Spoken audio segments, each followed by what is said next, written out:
apa penyebab kematian daripada anak kita tersebut ataupun saudara kita tersebut. Itu hal yang wajar.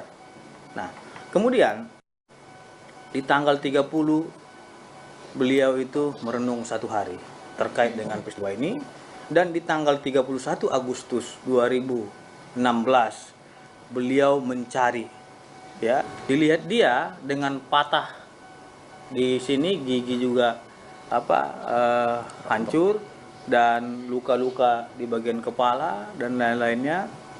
Dia merasa aneh atas meninggalnya anaknya tersebut. Tapi karena memang dibilang kecelakaan awalnya, sehingga beliau memakamkan almarhum pada tanggal 28 Agustus 2016 di TPU Jatiwangi. Setelah dimakamkan, sebagai seorang polisi yang kehilangan anaknya, sebagai anggota polisi yang cinta akan keadilan, wajar dia melakukan pendalaman atas meninggalnya anaknya ini. Apakah benar laka lantas atau tidak? Pada tanggal 29 Agustus 2016, beliau datang ke Polsek Talun dan melihat kondisi keadaan sepeda motornya kalau memang itu kecelakaan. Ternyata setelah dilihat beliau pada tanggal 29 Agustus 2016 di Polsek Talun, sepeda motor tersebut tidak rusak. Tidak rusak, sehingga semakin kuat kecurigaan dia. Yang pertama, anaknya sudah babak belur seperti itu meninggalnya. Yang kedua, sepeda motornya tidak rusak. Wajar dia mencari itu. Jangankan seorang anggota polisi, kita saja masyarakat, ya, kalau kita kehilangan anak kita ataupun saudara kita, keluarga kita, kita pasti akan mencari apa penyebab kematian daripada anak kita tersebut ataupun saudara kita tersebut. Itu hal yang wajar. Nah, kemudian di tanggal 30 beliau itu merenung 1 hari terkait dengan peristiwa ini, dan di tanggal 31 Agustus 2016 beliau mencari, ya, terkait dengan kebenaran anaknya ini meninggal karena laka lantas atau bukan. Pada pukul 14.00 WIB beliau ke tempat lokasi kejadian yang katanya laka lantas. Kemudian bertemulah ia dengan Aib dan Dede, gitu. Jadi dia menanyakan apakah pernah melihat ada peristiwa pada tanggal 27 Agustus, ya, laka lantas di sini.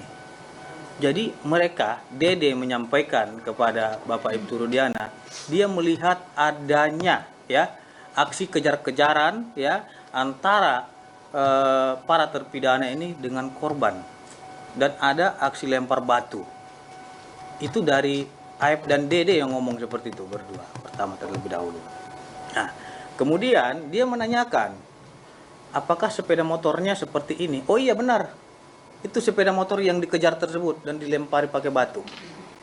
Oke, Dek, kalau memang kalian melihat ini, ya, tolong nanti kasih tahu saya apabila pelakunya nanti dilihat di mana keberadaannya. Baik, Pak. Terus ditanya ciri-cirinya seperti apa pada waktu malam kejadian. Ada tensoples di kepalanya, memakai tensoples. Oke. Setelah itu beliau pulang, ya. Dan di pukul 16.00 WIB, ya, beliau diberitahukan oleh saudara Aib bahwasanya pelakunya ini telah kumpul. Nah, kemudian Mbak itu Ruana berangkat dan menanyakan kepada para terpidana ini sekitar 15 menit, ya, terkait dengan peristiwa tersebut. Ada pengakuan dari Jaya dan Sudirman, sehingga mereka amankan untuk dibawa ke Polresta Cirebon. Dan di Polresta Cirebon dia menyerahkan kepada Satreskrim Polresta Cirebon untuk digali lebih lanjut informasi tersebut. Setelah digali oleh penyidik, ternyata benar mereka mengakui perbuatannya dan mereka adalah pelakunya. Oke. Setelah itu pada pukul 18.00 WIB-nya itu Pak Ibtu Rudiana membuat laporan polisi. Ya, setelah membuat laporan polisi, Pak Ibtu Rudiana sudah menanyakan kepada Jaya dan Sudirman terkait dengan perbuatan tersebut, dan semua para terpidana juga sudah dimintai keterangan.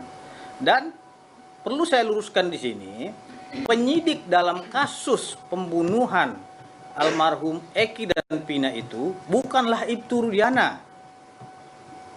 Ini yang berkembang tengah-tengah masyarakat, dia yang menyidik, dia yang memeriksa dan lain-lain. Itu adalah keterangan yang tidak benar. Bahwasanya penyidiknya itu adalah Satreskrim Polresta Cirebon. Beliau hanya kedudukannya sebagai pelapor. Dan dalam jeda tenggang waktu 3 hari, berkas tersebut dilimpahkan ke Polda Jawa Barat karena adanya kasus pembunuhan dan pemerkosaan, bukan laka lantas. Makanya dilimpahkanlah ke Polda Jawa Barat untuk dilakukan pendalaman, penyidikan lebih lanjut. Jadi seperti itu. Nah, terkait dengan tudingan saudara Dede, ya, yang menyatakan bahwasanya, ya, Ibtu Rudiana ini menyuruh dia untuk merekayasa keterangan agar seolah-olah tahu, agar seolah-olah keterangannya seperti ini sesuai dengan permintaan Ibtu Rudiana, itu adalah fitnah dan pencemaran nama baik bagi Ibtu Rudiana. Karena memang ini sudah viral dan sudah membuat fitnah di tengah-tengah masyarakat, maka per hari ini resmi kami somasi terbuka saudara Dede. Download Tribun X sekarang, menghadirkan lokal menjadi Indonesia.